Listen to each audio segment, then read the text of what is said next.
Hello everybody and welcome into this special 6A-1 championship preview here on OKPreps. I'm Michael Knight, your host and the director of OKPreps.com, and over the course of this preview we're going to completely break down this 6A-1 championship matchup between the Jenks Trojans and the Owasso Rams as we get set for Saturday night's kickoff at the University of Central Oklahoma. Before we get into the matchup itself, we want to remind you to subscribe if you haven't done so already to our YouTube channel. You'll get all of our video content from all of our championship previews, and we'll have more coming out as well from 6A2 all the way down to Class 3A, and then next week we'll have 2A and Class A as well.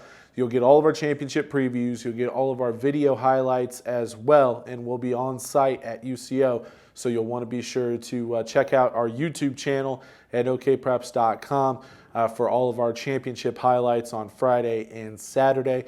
Just go to youtube.com/OKPreps and hit subscribe for all of our great video content. We want to thank also, if you're listening to us, this is also available on our podcast network. Just search OKPreps on iTunes or Apple Podcasts, and you'll be able to get all of our podcast content with all the championship previews. We'll have championship recaps as well, so you'll want to be sure to check out our podcast network and hit subscribe. And also, while you're at it, please rate us, review us, hopefully give us that 5-star rating. We appreciate that as well. And as always, be sure to check out OKPreps.com every day for up-to-minute news on high school sports here in Oklahoma. Also, be sure to like us on Facebook and follow us on Twitter at OKPrepsTV.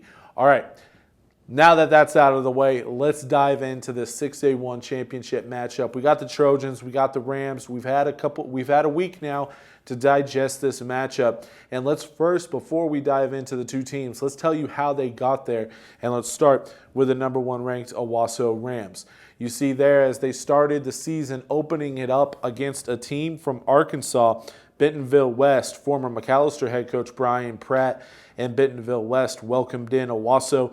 The Rams were able to come away with another shootout victory. I don't know what it is with Owasso playing those Arkansas schools and getting themselves into some shootouts, but we had the same thing back on August 30th as Owasso was able to get away with a 47-34 victory. The following week, Bill Blankenship welcomed in his former team, the Fayetteville Bulldogs, to Owasso and sent them packing back to Arkansas with a 51-19 victory over his former team from Fayetteville.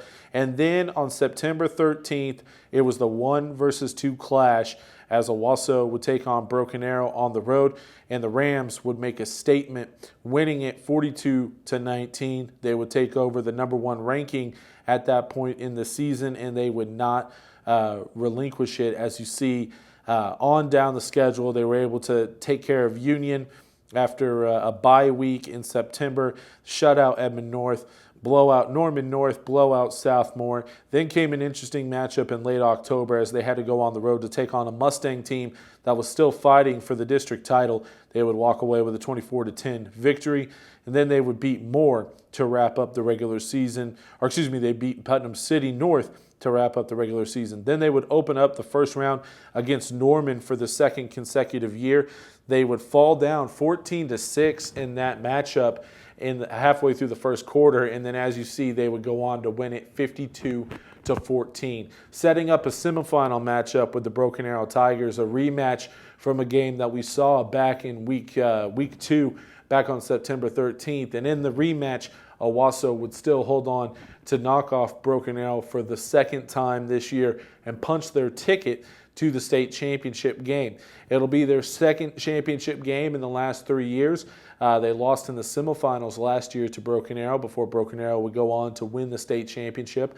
Owasso beat Union back in 2017, Bill Blankenship's first year as the head coach of the Rams. And so he has his Rams back into the title game for the second time in the last 3 seasons, looking to add another gold ball to the trophy case there at Owasso. Speaking of gold balls, Jenks has plenty of them. Let's take a look at how they got here to the 6A-1 championship game. It was a little bit of a rocky season and a rocky start for the Trojans. They did open up the season with a victory down in Texas. As you take a look at their road to the title game, they would open up down in Mansfield, Texas. They would shut out Mansfield Legacy 38-0. And obviously the expectations about this team would rise after that dominant performance down in Mansfield. However, the following week they would come crashing back down as they would host Bixby, and the Spartans absolutely put it on the Trojans 57-7, one of the worst losses that Jenks has suffered in decades, especially on their home field, as the Spartans would go on to win 57-7 over Jenks. That would begin a 3-game skid where Jenks would lose to Bixby, Union, and Broken Arrow in consecutive weeks, as they would lose to Union in their annual rivalry game 35-20. They would open up district play against Broken Arrow, and they would lose that 17-15. After that, they would right the ship. They would win 4 consecutive games, including blowouts over Enid, Yukon, and Edmond Memorial. And then they would go on the road to take on a very talented Norman team and walk away with a 49-25 victory.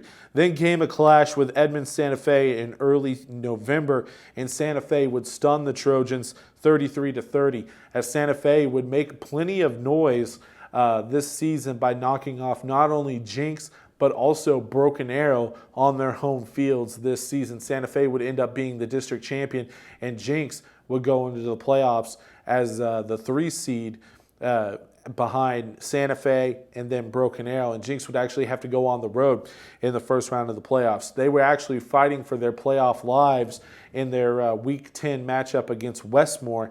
And they were able to take care of business, punch their ticket to the playoffs once again, and they would go on the road to take on Mustang in the first round. And that was a game that Mustang had plenty of confidence going into the playoffs after the regular season that they had had. Jenks absolutely put it on them and showed why they are the Jenks Trojans, a traditional power here in Oklahoma. They would meet Moore in the semifinals after Moore upset Edmond Santa Fe in the first round. They would take on the Trojans in the semifinal. Jenks wouldn't get their rematch with Santa Fe. Instead, they would have to deal with the Moore Lions coming off of a big win over Santa Fe. They would take care of business in that one and punch their ticket to their 2nd consecutive state championship game, where they'll take on the Owasso Rams, a team that they haven't seen in a couple of years. I know that these are 2 traditional powers here in the Tulsa area, and you're probably assuming, if you're just a casual fan, that these 2 teams have already played each other, but you just saw the season schedules. They have not met this year. Jenks, the last 2 seasons, have played those games with the Mansfield schools, and because of that, they had to drop Owasso from their non-district schedule. So they actually haven't played since 2017, when Owasso actually went on the road to Jenks in Bill Blankenship's first game as the Rams head coach, and they would absolutely put it on the Trojans in that one. They also met again later that year in the semifinals, with Owasso winning that as well en route to a state championship. But this is the first time they're meeting since 2017, but obviously these 2 teams very familiar with one another. Let's take a look at 3 storylines to follow as we head into this 6A-1 championship matchup. And the very first one, and it's the most important one as we break down this matchup, it's the health and status of Owasso running back Isaiah Jacobs.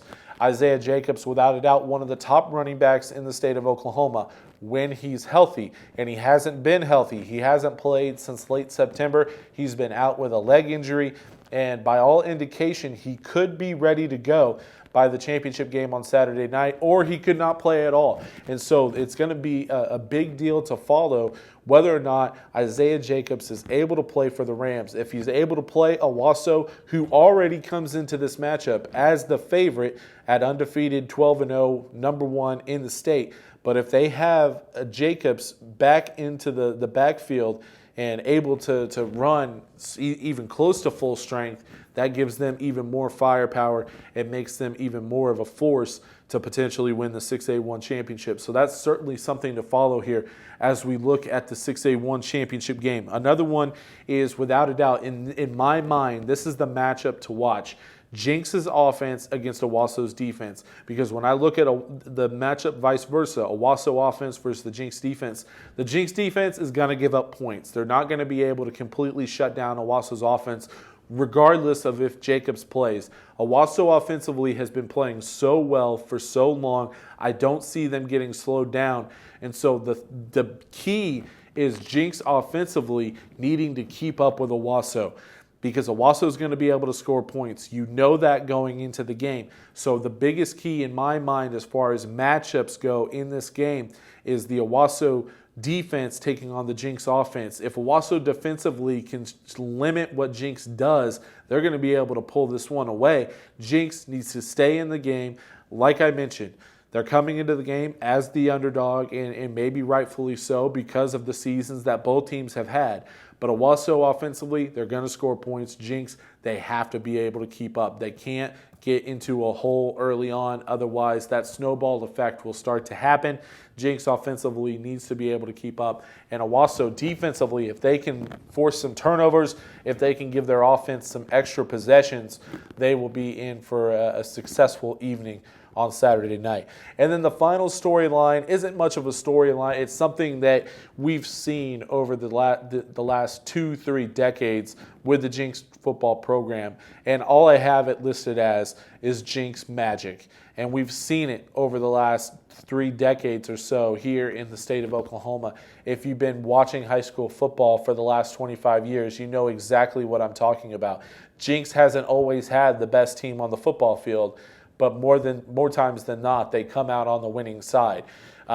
Sometimes crazy things happen in these championship games. Sometimes these crazy things happen when the Jenks Trojans have that bleach blonde hair, and it's going to be something to follow, certainly, as a team comes in as the underdog. How many times has Jenks won as an underdog? There's been plenty of times. Is it magic? Is it, whatever it may be? That's certainly something to follow. If Jenks has an opportunity to pull a rabbit out of the hat, so to speak, and pull off and write another chapter of Jenks magic, they'll certainly try to take advantage of that as they head into a big-time clash with a very good Owasso Ram football team.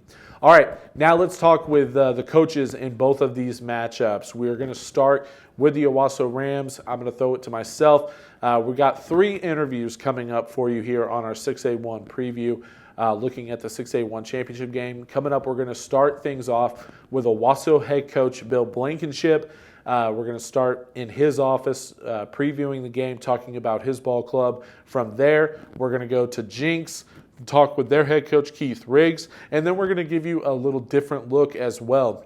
As following Keith Riggs and his interview, we're going to take it to Union High School with Kirk Fridrich, the head coach of the Redskins, who is very familiar with both Jenks and Owasso, as he saw both of them this season, and he helps us break down the matchup there at Union. So all of that coming up right here on the 6A-1 preview championship, 6A-1 championship preview. I'm Michael Knight. Let's throw it to Owasso High School with our interview with head coach Bill Blankenship.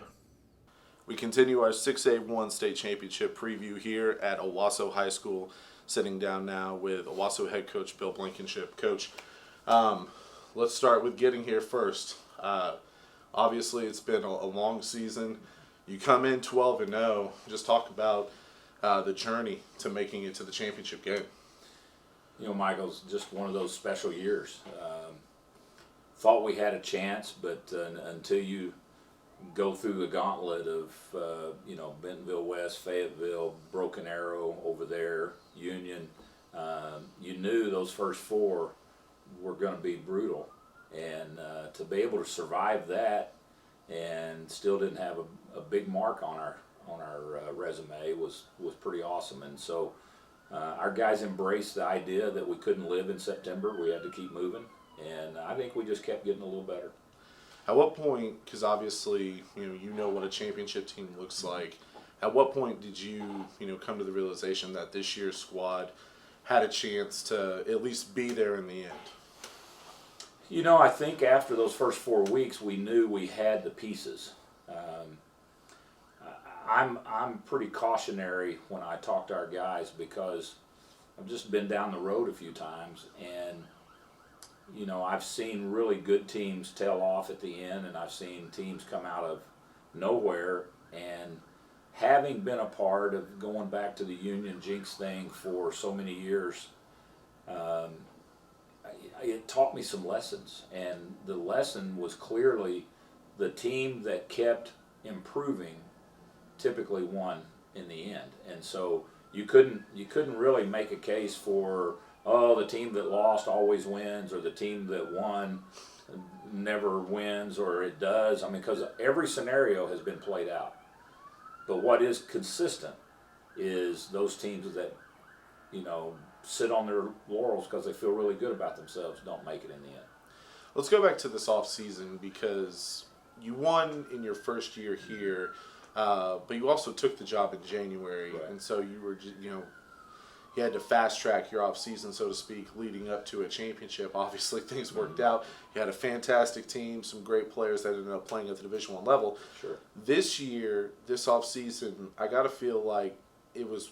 I'm assuming, obviously not here every day, but I gotta assume that it was a really good, successful off season, considering the way you guys finished last year. You know, having Broken Arrow on the ropes in the semifinals, and with so many guys coming back. How successful was this offseason for your program? Well, I think it proved to be a real catalyst for us. You know, you're right, going back in 17. You know, a lot of people think I'm just being nice when I see this. I'm telling you, the program was in good shape. Bill Patterson had done a good job of building the platform that we were able to win off of. Those players rallied and played really well. They'd been injured the year before. They'd kind of tanked emotionally through all that. And so just the energy of a new wave and a new guy and a new staff, you know, we were able to kind of ride that. And like you said, we had a lot of guys that were very talented. Last year, we got hammered early, and it was hard to take. But we were playing with some guys that you know, had to kind of take their beating. And then they rallied and began to understand what it took.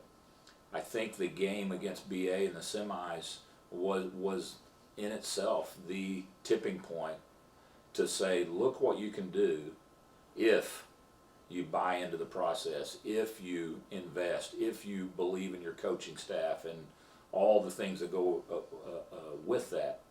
And so we took that near miss, but loss. We weren't practicing on Thanksgiving. We got to go home early and really use that as a driving force of, you know, if we're not the most physical team, if we're not the toughest team, if we're not, you know, all those pieces, we won't be playing next Thanksgiving either.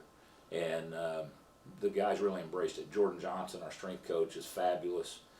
He's a grinder. I mean, he finds a way. He's a relationship guy. Finds a way to drive these guys at a place that they don't know they can go. And so off season, summer was fabulous, and then to have the early success we had, I think just really created that mindset that this could be a special year. So you go into this off season, and you know, I talked about, you know, this off season, how well you guys finished and all the guys that you had coming back. I mean, you know, Deuce Mayberry, Isaiah Jacobs, Hayden Grant, you know, three guys that are going to be playing Division I football. Mario Kirby, who in my opinion is a Division I football player, among many guys returning from last year's team. One of the question marks, though, was the quarterback. Yeah. You have to, you know, replace Will Keeney, who had a great 2-year run here. In comes Cole Duggar, and this offseason, you know, you and I have talked about him and his progression throughout the year. Coach, you know, we're knocking on the door of December, and he looks like one of the best quarterbacks in Oklahoma right now. Michael, I 1,000% agree. I'm a little slow with my praise and accolades of players. You know, I think part of that is I don't want to diminish what former players had done and have been with me. And so it's hard to compare, but I'll tell you this. Cole moved in February, immediately went into off season, got tagged pretty early in spring as an Iceman. The guys, I mean, you don't see that emotion from him. You don't see a lot of but he just delivers. And did it in the spring, did it in 7-on-7 over and over and over again. Very quickly became a favorite of our players that were already here. And gosh, he just every week seems to get better and better and better. And golly, Saturday against BA, he was just on fire. And dude is an incredible competitor, tough. Right. And you got to have that, I think, going through the playoff run. And so I'm really excited we got him going into the finals. How, maybe surprised isn't the right word, but, you know, I saw Cole last year, Collinsville, obviously a very successful team last year, made it to the semifinals. But even that team, they were very run heavy. This year, obviously early on in the season, you have a guy like Isaiah Jacobs, you're going to give him the ball. Jacobs gets hurt, you're missing him. Now more pressure is going to be put on Cole. You mentioned the nickname Iceman. Obviously, he was ready for that, but as you know, coaches, were you guys surprised that he was ready for everything that you threw at him? Honestly, I was. I pleasantly surprised, not in his ability, but in his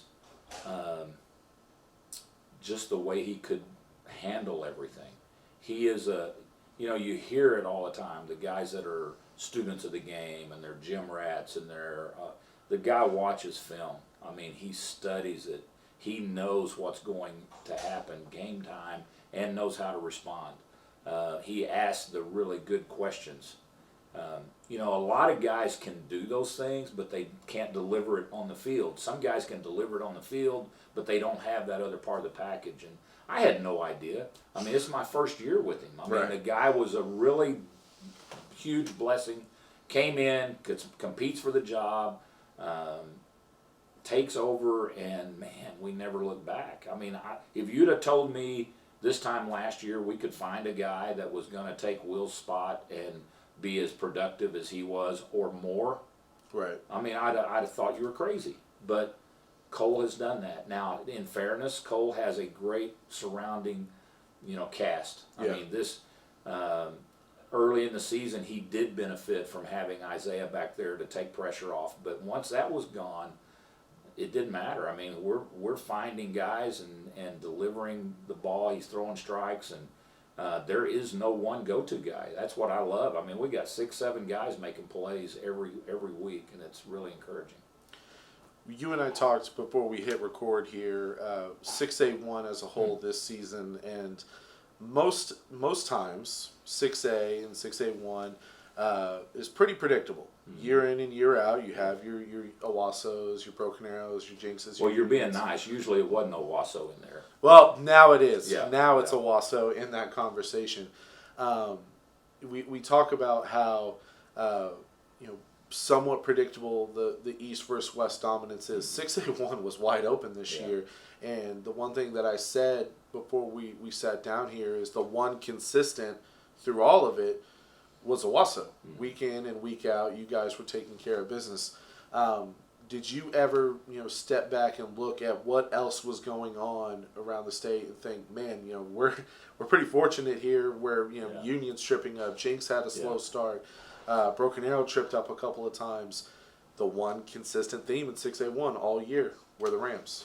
Well, and I have watched the state. I have kept up because you can't help but do that. And you're always trying to project, how's this going to play out? How's this going to work? The one thing I can readily identify with is, you know, we're again catching a wave at a good time. I mean, we've got a really good team, but this is not the best Union team that they've had. This is not the best BA team that they've had. That team last year was special. I mean, you just go down the list. You know, we haven't played Jenks yet this year. Normally, in the past, we would have played them early in the season. So we haven't seen those guys. But there are just opportunities for people to rise their program, to raise the program up that maybe 3 years ago, 4 years ago weren't there because the other ones were so strong. Gosh, I thought Moore was really good at certain points of the year. I thought that Norman was an incredible 8-3 team coming in that, you know, could fling it around, and when the quarterback was hot, was dynamic. We had seen Edmond Santa Fe in a preseason scrimmage and never seen them again. And I thought going into week 10, they were the hottest team in the state. Yeah. And it just blew me away that they didn't survive week 1. I thought everybody could project them into, you know, working their way through the finals. I know I'm leaving some people out, but it was a crazy, unpredictable, and it kept changing. Yeah. From week to week, you know, you kept seeing different people rise to the top, and different programs, and some injuries, and some people would get hot, and but gosh, I think we kept folks excited about high school football. Yeah. I mean, as a guy who sits down every Sunday and ranks the teams in 6A-1, I at least want to say thank you to you. You made the number 1 spot easy to fill out every week. Well, now, after that, it became a bit of a headache week after week. But let's talk about Jenks. You mentioned you haven't seen them this year, and it seems rare that, you know, I had to actually remind people that these teams actually didn't play this year because of non-district schedules. You didn't play the Trojans this season. Does that seem weird at all, going into a matchup knowing you're obviously very familiar with this team, but you didn't see them for 60 minutes earlier this year? Yeah, just knowing the history, it's a little strange because we played every year, and we played twice in 2017, and then the teams here locally that did the pact with the Mansfield program, it kind of jacked us up. We were the team that got left out because of the scheduling. And so we didn't get our yearly game the last 2 years with Jenks. So, but we have done 7-on-7 with them dozens of times. We've done the team camps and all the different things where we get to be around, but not for a real game. Right. And so, you know, you just follow the scores, and you go, oh, wow, man, they really took it on the chin early, and then they get hot. And now they're looking like the Trojans of old. I mean, it's just, you know, pretty amazing what happens when the lights come on and it's playoff time and you're in Jenks America. And those kids who, before they put on that Jenks helmet, they had the bleach blonde hair. Yeah. It seems like it's almost like a Superman cape that they're putting on when they put that bleach in their hair to go blonde for November. You mentioned how well they've been playing as of late. The last 2 weeks, you know, they're able to take care of business. They go on the road in the first round, which is rare, and take care of Mustang. They take care of Moore last week in the semifinals. When you look at film and when you break down this Jenks team, what would be the most concerning thing for you as you get ready for a championship? Well, I think they're really being creative offensively. They're doing kind of Jenks-like things from way back. I mean, they're getting into multiple formations. They're using multiple tight ends. They're finding mismatches. They're finding a way to get the ball to their best player. You know, he had to, obviously, when the quarterback was out earlier in the year, they had to, you know, figure out how are we going to survive. And did a lot of Wildcat stuff, but I think probably what that did is gave them some ideas about how to continue to be creative as the season goes on. Quarterback's back playing well. I think they just do so much offensively. They create a lot of caution in the defense of trying to make sure you line up right and match up and do all that. We mentioned, you know, I said how, you know, wide open 6A-1 has been, and Owasso being the one consistent theme. Mm-hmm. You've been number 1 since about week 2, and there hasn't really been any threat to that since then. How have you kept your guys, and how will you continue to keep your guys in check, other than saying, hey, that's Jenks over there? Jenks, it doesn't matter what year it is, it's still Jenks. Yeah. How do you keep your guys from reading the press clip from, you know, Nick Saban has the quote, rat poison. Yeah. How do you keep your kids from you know, getting that rat poison? Well, frankly, I think Jalen Hurts has helped us a lot. I mean, the guys get to watch and they get to see how he's, you know, we quoted the rat poison many times. You know, I remind them, and I say this with you know, tongue-in-cheek and great respect in the same moment, but the guys that pick the last group as number one are the same ones that are picking you as number one. So they can't be smart when they pick us and dumb when they don't pick us. I mean, it's the same thing. You just can't give credibility to other folks. I mean, you've got to go earn it every day if you want. And when I say give credibility, is just when they say nice things. So, you know, you're number one now. So now everybody that picks you to win the game is man, they're just smart. You know, like, well, we used to get mad when they pick against. Well, it's the same guys, Right? You know, it's the same dudes. It's just that it's the job of what they do. What you do is we have to determine that we have to go 1-0 every day, and you know, our media and fans they buy into it, but they don't really. You know, we were coming off the field after the senior day game, or actually it was the first round of playoffs. We just won the first round of playoffs, beating Norman, and our guys are jogging in, and I heard a dad hollering at his son, "Hey, just two more, just two more, just two more."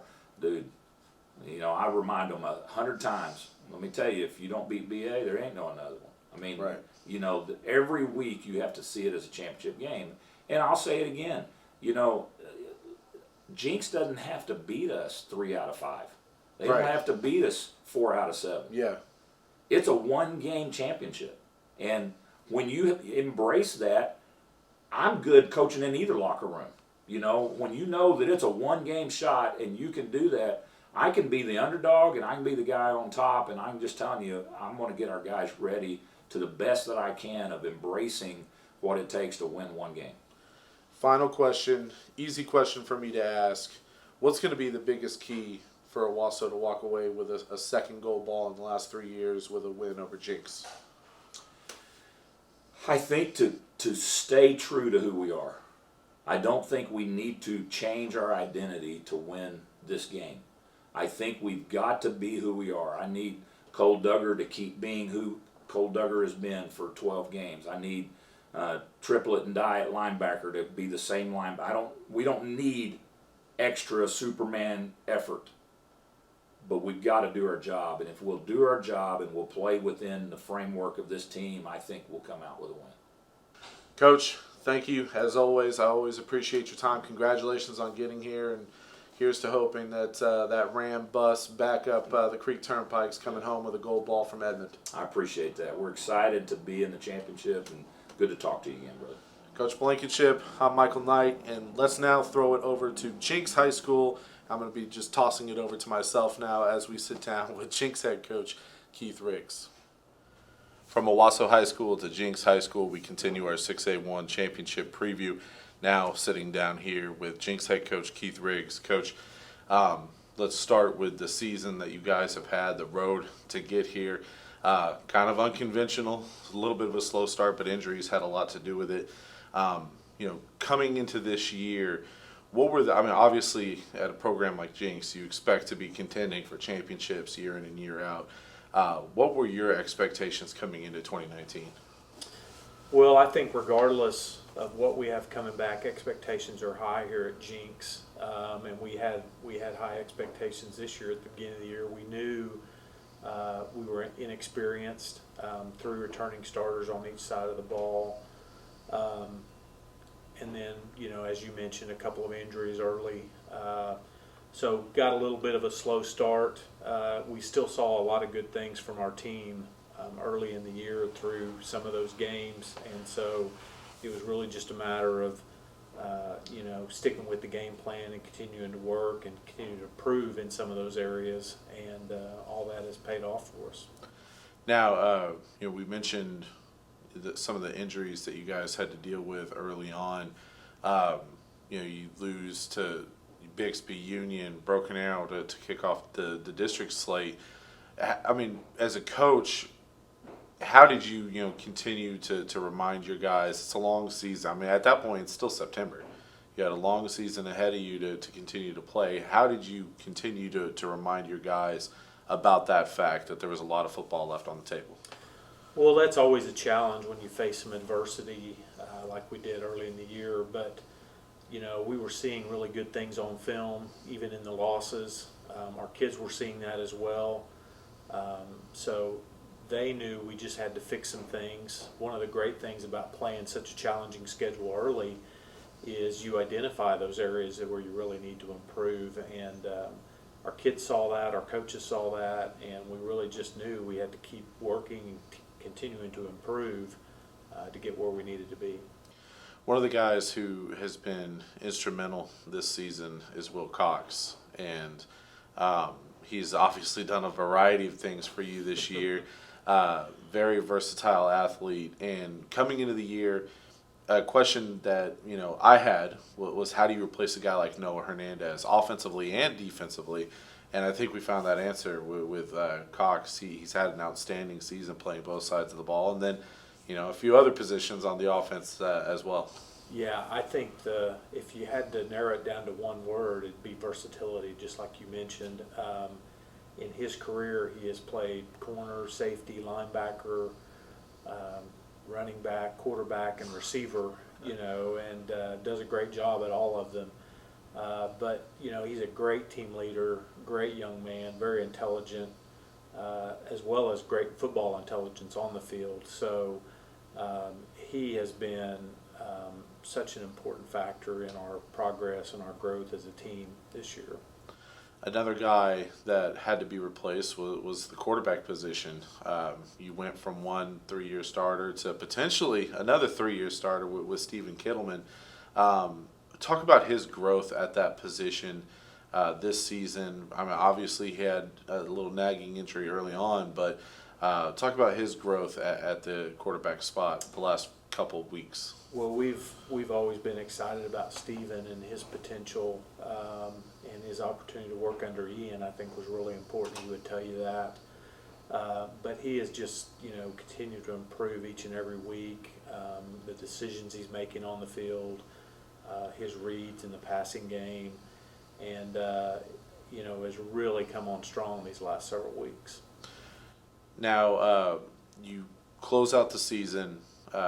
Tough loss to Santa Fe here at home, puts you in the 3 spot out of the district, and it's been a while since Jenks had to go on the road in the first round of the playoffs.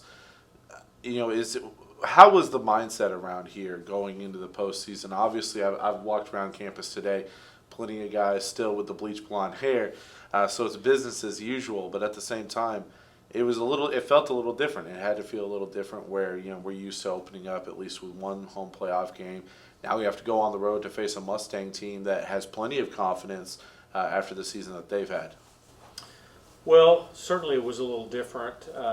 It wasn't the path we had planned, going into the season, but there was still a path for us, and it was really just a matter. Our kids did a great job just going back to work that next week and realizing the task they had ahead of them.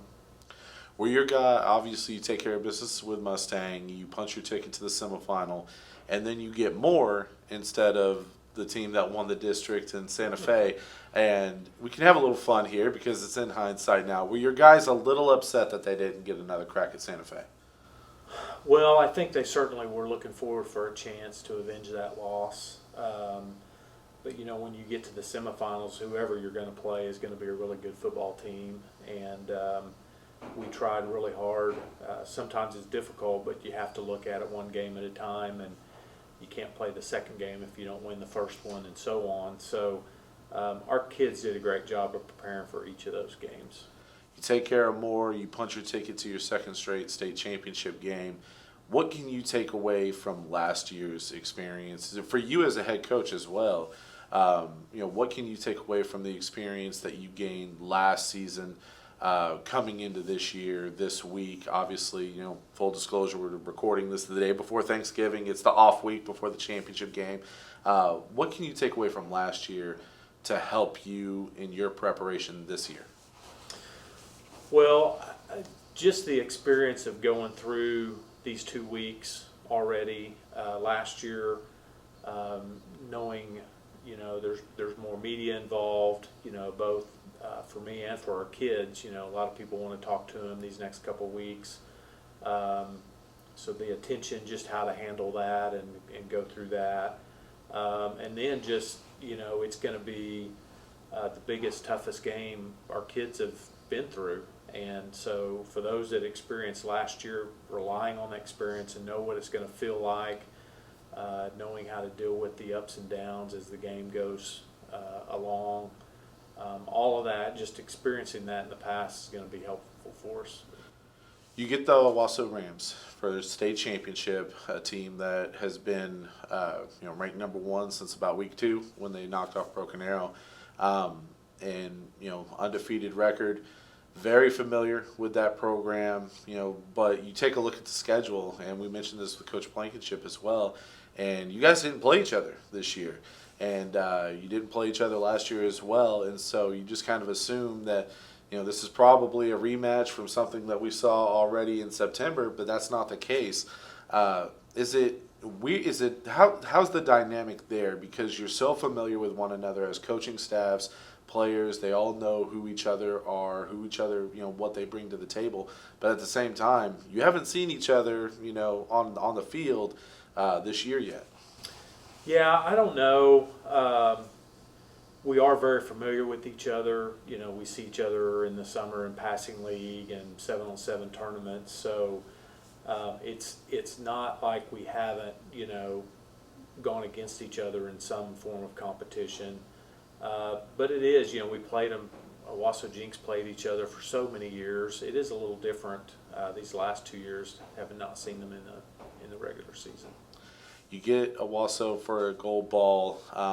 Your second straight trip to the title game, like I mentioned.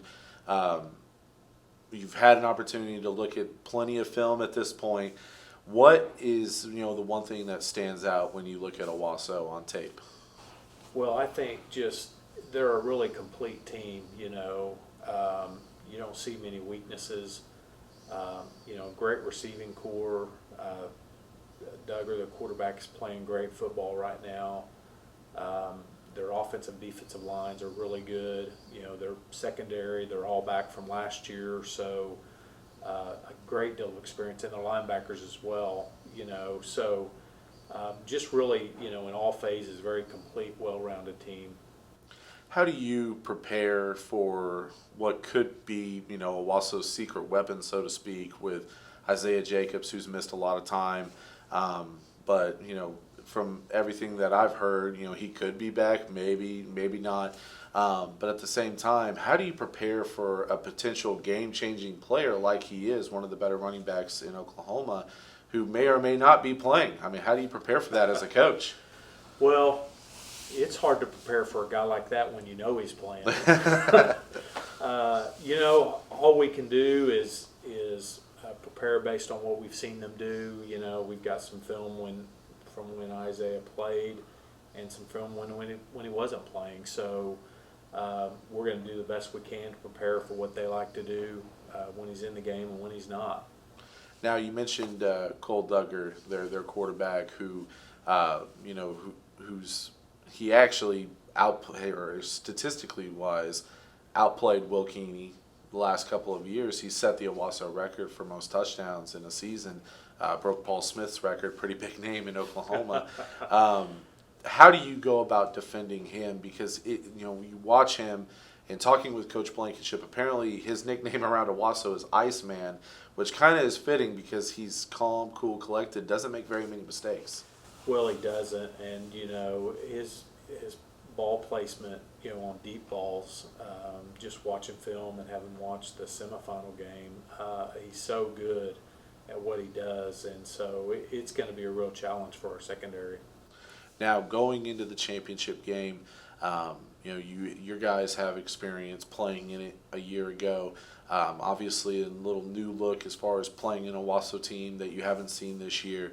But what's going to be one of the biggest keys for Jenks to come away with a gold ball next week? Well, I think two things.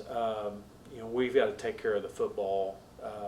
Some of our losses, that's really what's gotten us, is losing the turnover battle. We've got to take care of the football offensively.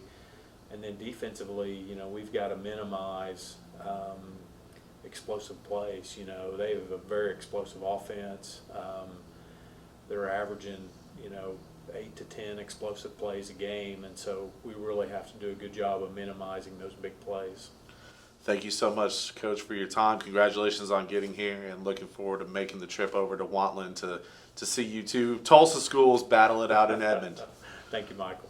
He's Coach Riggs. I'm Michael Knight. We're now going to go to Union High School for a little different perspective with Kirk Fridrich. He saw both of these teams already this year, and he'll give us some analysis on what to expect in this 6A-1 championship game. And we continue our 6A-1 championship preview with a guy who knows a lot about both teams, but obviously would rather be preparing for the championship game, Union head coach Kirk Fridrich. Coach, like I said, you know a lot about both of these teams, Owasso, Jenks. They're getting ready to play for a championship. Let's start with, the bye week, having to wait after, playing 12 straight games. Now all of a sudden you have to sit around for, 13 days to play for a championship. Sure. You know what it feels like and how to use that time, how not to use that time. What are these coaches doing this week as they prepare for the title game? Well, I would imagine a lot of those guys are, you'll use some time to heal up just a little bit. It's a brutal schedule, and have an opportunity.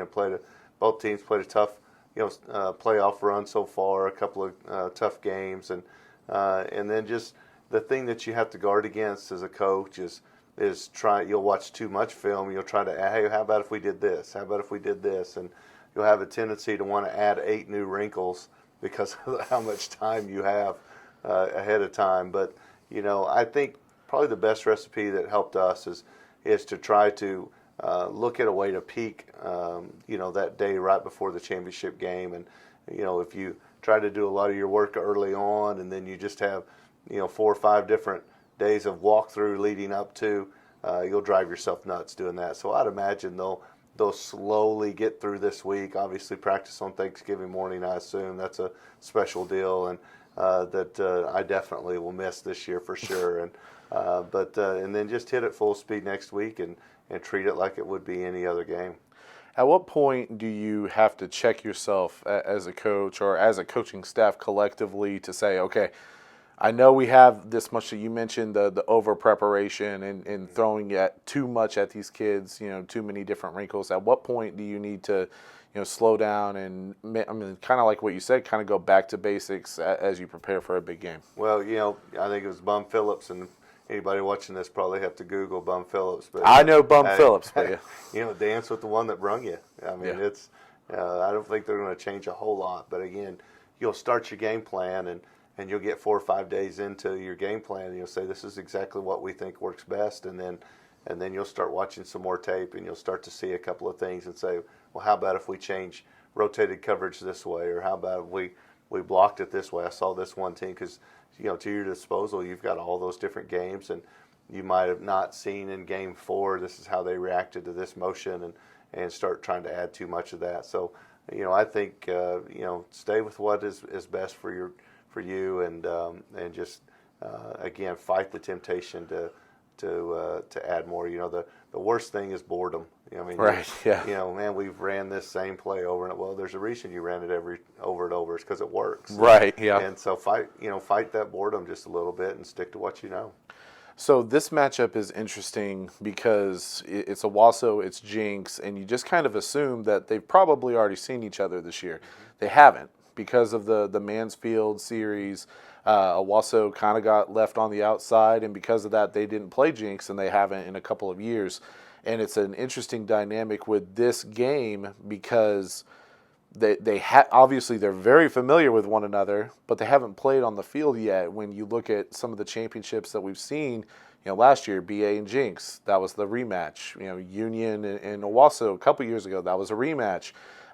Is there any impact to these teams hitting the field Saturday night at UCO, or I guess it'll be Friday night at UCO, and it'll be the first time that they're playing each other this year? Yeah, I think there's some intrigue into that because we all know each other so well because we play against each other so much, and it definitely this year has that feel to it that there's not a not a rematch game, as you said, but overall, I mean, they can compare so easily because we've all played similar opponents, and so the comparison level there is there, and so those kids and those staffs can look, hey, this is kind of how we played against BA. This is kind of how Union played against Jenks, and you can look at that, but it does give some intrigue to knowing that they haven't faced off this year. And so we get the matchup between Owasso and Jenks. For you as a coach, if you're at Jenks, which I know Union fans would hate to hear, but if you're Jenks and you're preparing to face an Owasso team that, it depends on if Isaiah Jacobs is healthy. Offensively, they have the ability to look completely different if he's running for them as opposed to not. How do you prepare for the unknown, so to speak, where you're not sure if he's going to be able to go? He might be able to go. How do you prepare for that as a coach? I think it's probably a little bit different with the way they run their offense. Without a doubt, he's plenty to handle. I mean, he can do a lot with that, and it's really almost unstoppable with those guys when he is in there. When we faced them early on in the year, but I think the tight end, fullback, H-back, multi-purpose guy, the Kirby kid. Right, yeah. I think he is the key to their offense. I think he can do so much. The way he blocks, it's like having a defensive lineman in there doing those things. Right. But he also has the ability as a receiver to take it to the house and do so many different things. And I really think he's probably the most valuable player on their team, and then their quarterback is there. So when you add the third component of a Jacobs kid, there's not much else you can do to try to stop them. And now if you're Owasso, you're facing a Jenks team that, on paper doesn't seem as talented as some of the Jenks teams that have made runs to championships in years past. And that's probably what all of them want you to buy into. If you're Coach Blankenship and you're getting your team prepared, how do you get your kids, again, you're talking 15, 16, 17-year-old high schoolers, to not buy into that? This is, no matter what year it is, it's Jenks in a state championship game. They have blonde hair. They're going to be ready to go. Yeah, I can probably relate to them maybe even more this year than ever, just because the way our team started out and the way we grew throughout the year. Jenks is obviously hitting on all cylinders after having a tough start as well, and the fun part about coaching is see how far you can bring your team, and they definitely have brought them all the way to the championship game. And for me, offensively, a lot of what they do centers around the Murphy kid who can play receiver, tight end, and do a lot of things personnel-wise. One thing that Jenks always does a great job with is finding personnel matchups. Their system, they always find how to get a mismatch, with what they think is their best player against what you're doing defensively. And this team's no different. It took them a little bit longer to get to that point.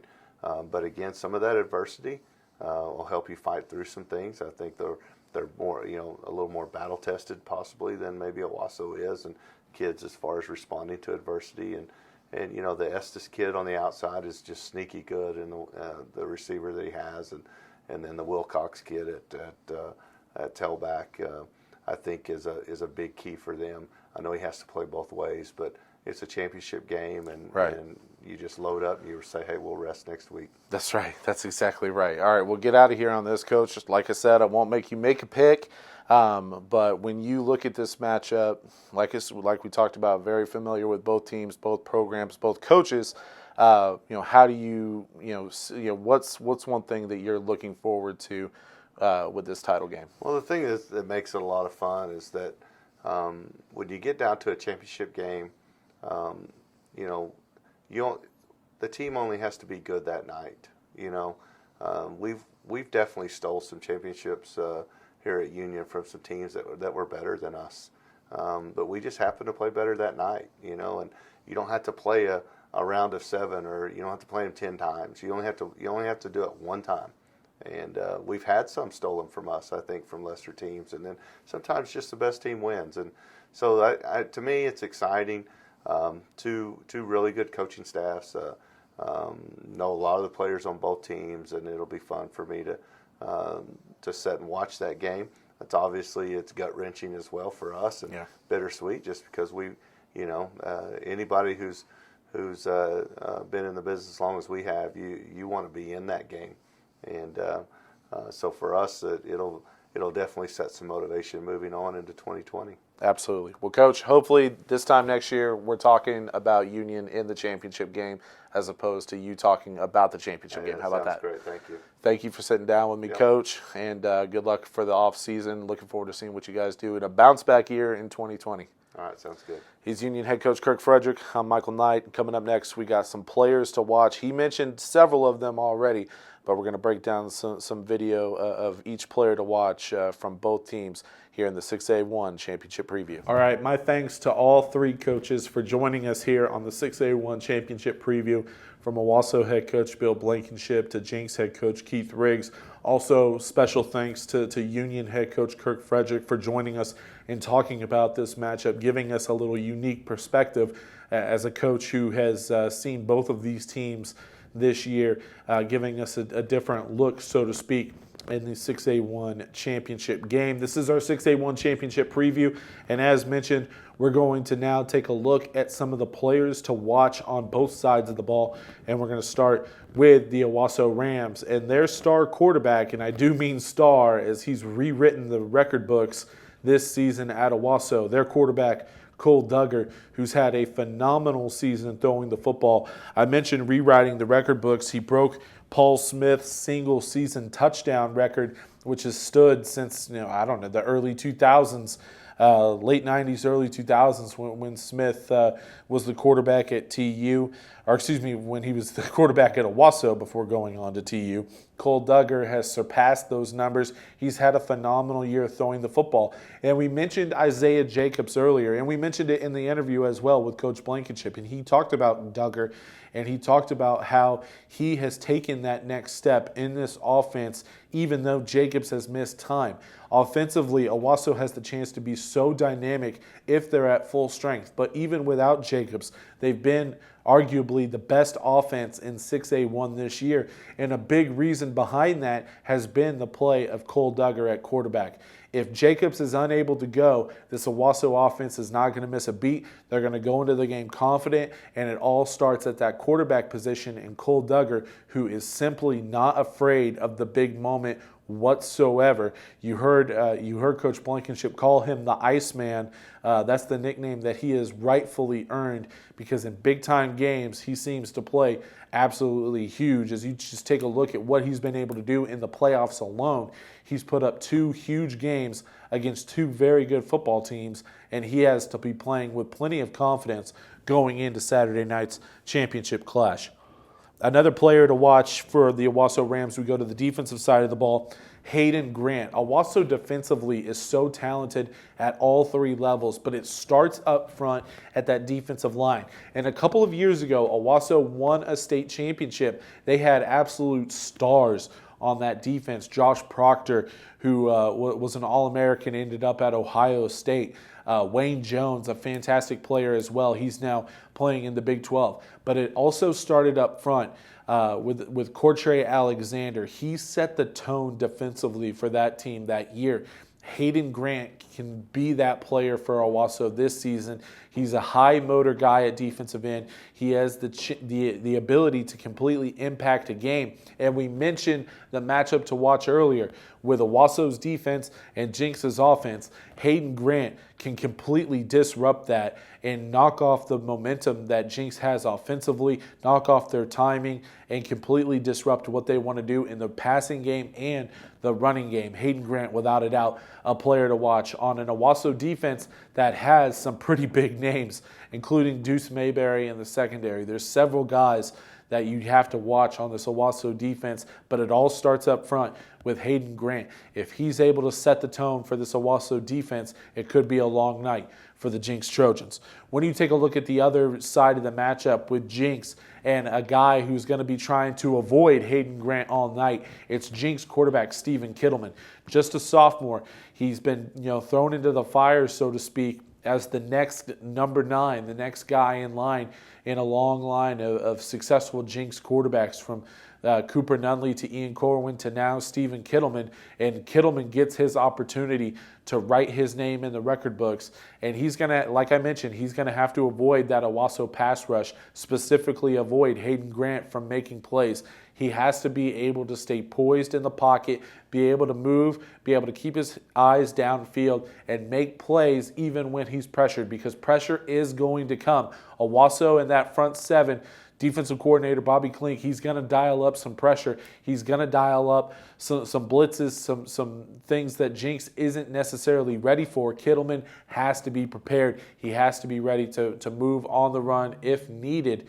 And if he's able to do that, Jenks, as I mentioned, that offense versus defense matchup is going to be so critical, and a large part of it is going to be on the success of Kittleman in this offense moving forward. Another player to watch, without a doubt, one of the top players in the matchup, and in my opinion, the best player for the Jenks Trojans this year is Mr. Do-It-All, Will Cox. Whether it's offense, defense, this guy does a little bit of everything for Jenks. You know, earlier in the season when Kittleman was out with an injury, he had to play Wildcat quarterback. You heard Coach Fridrich talk about the impact that he can have on a ball game, no matter where he's lining up on the field on offense. And don't overlook what he's able to do defensively as well. This is a special talent and a kid that we didn't necessarily see coming in a Jenks team that had to replace a very special player in Noah Hernandez last year, and they plug in Will Cox, and he's had a spectacular breakout season for the Jenks Trojans this year. Without a doubt, a player to watch coming in to this matchup with the Owasso Rams. Let's give you two X factors, two players that are considered X factors coming into the matchup that could end up playing pivotal roles in the game on Saturday night. And we're going to start with Owasso, and we're going to cheat a little bit because this guy, look, if he's healthy, he's a player to watch. He's not considered an X factor. But you got to consider Isaiah Jacobs, the X factor for the Owasso Rams coming into this matchup. If he's healthy, if he's ready to go, I mean, that's the biggest key. If he's ready to go, if he's playing on Saturday night, this Owasso team is even more dangerous than they already are. If he's not, then this Owasso offense, they have some holes. They have some things that they're trying to improve on in the running game. They're just not as talented. You don't lose a guy like Isaiah Jacobs and be better as an offense. So in my opinion, I think Jacobs, without a doubt, is the X factor for Owasso. If he's able to go, this team has a chance to do something very special on Saturday night. If he's not, it's going to be a different ball game, and more pressure is going to be put on quarterback Cole Duggar. And we've seen him answer the call for 12 games already this season. We'll see if he has a 13th one in him. On the Jenks sideline, I'm going with Jaden Patrick as the X factor, and kind of bouncing off of the idea, if Jacobs is not able to go for Owasso, Cole Duggar going to have to make more of an impact on Saturday night. Jaden Patrick, a young corner for the Jenks Trojans, he has the chance to be pretty good. I watched him pretty closely earlier this season, and he has some tendencies in him to be a potential guy next year as far as the recruiting scene goes, and a potential big-time player at defensive back. Just remember that name, Jaden Patrick. If Jenks is able to force some turnovers and slow down the Owasso passing game, Patrick is going to have a big game. If they're able to be successful at that, I wouldn't be surprised whatsoever if Patrick has his hand in trying to slow down that Owasso passing attack. And not to mention all the success that Cole Duggar has had, he has receivers to distribute the ball to, most notably Peyton Lusk. So don't be surprised if you see Lusk matched up with Patrick defensively from Jenks. And if Patrick's able to hold his own against a really good receiver in Peyton Lusk, then it's going to be an interesting matchup without a doubt, as Jaden Patrick is your player to watch, X factor for the Trojans. Isaiah Jacobs, your X factor for the Owasso Rams. One final thing here before we wrap up our 6A-1 preview is to make a pick. Time to make a pick. We've kind of hinted at it. We've leaned towards it throughout this preview. But we're picking the Owasso Rams with a final score of 31-17 to win the championship over the Jenks Trojans. And a lot of it has to do with some of the things that we've already talked about, is how dominant they've been. I think that offensively they're going to be able to put up points. They're going to be able to score. And I think that they get into the 30s. I don't think that it's going to be necessarily a shootout, but I do think that Jenks is going to be able to have some success offensively, but I don't think it's going to be enough. This Owasso team, just talent-wise from top to bottom, is a better football team. And so that's why we're going with Owasso, 12-0 on the season, number one for a reason. And we think that the Rams finish off a perfect season with a 31-17 victory, somewhere in that ballpark, probably 2-touchdown, 14-point victory for Owasso, a special night for them. But don't be surprised if we see some Jenks magic on Saturday night as well. We mentioned that storyline as well. And then one final thing here before we wrap up the 6A-1 championship preview, and I think that it would be inappropriate to have this preview without at least mentioning and sending our condolences to the Trimble family, as we've lost an absolute legend here in Oklahoma with the passing of longtime Jenks head coach Alan Trimble. He's no longer battling ALS, and we've seen the impact that's had on him over the last couple of years physically, and just speaking personally, I'm glad he's no longer having to battle that. But I'm very, very sad, just as many thousands of people all across the state of Oklahoma. Sad. We're remembering Coach for all of the good things that he's done, not only on the football field, but also off. You hear all the great stories as well. So, like I mentioned, it'd be inappropriate for us to have this preview and not send our condolences. In full disclosure, both interviews, all three interviews earlier in this 6A-1 preview with Coach Blankenship, Coach Riggs, and Coach Fridrich from Union, they were all shot last week before Coach Trimble's passing. Otherwise, those interviews would have been a lot different. But my thanks again goes to the coaches who joined us. Again, without a doubt, our condolences to the Trimble family, to the Jenks community, as we lost an absolute legend in the game and just in the state of Oklahoma. When you take a look at the impact that he's had, not only on the football field, but off of it as well. He's impacted thousands and thousands of lives, not only in the state of Oklahoma, but all over the country, with people who have come through this program and who have moved on to bigger and better things all across the United States. And then in his retirement, setting up the Trimble Strong Foundation and all the help that they've done with adopting schools and churches in Honduras and helping out the less fortunate overseas. He's helped people globally. It's without a doubt an honor to say that I've known Coach Trimble, to have sat with him and talked with him many times.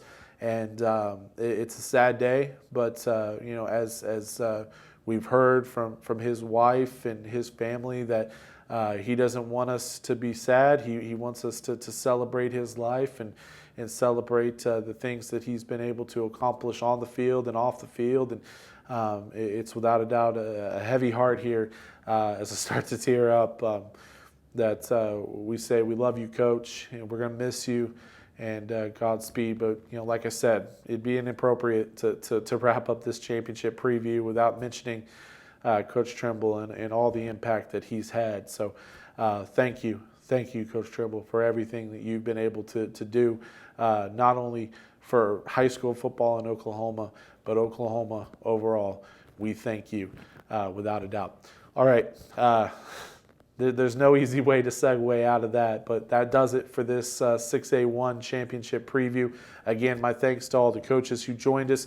Be sure to stay tuned to OKPreps.com. Also, our YouTube channel, our podcast network for more championship previews throughout the week leading up to kickoff down in Edmond at the University of Central Oklahoma, as we kick things off on Friday at 1 o'clock with the Class 4A championship. We'll have championship previews all week on OKPreps.com. One final time, I'm your host, Michael Knight, the director of OKPreps.com, and this has been the 6A-1 Championship Preview.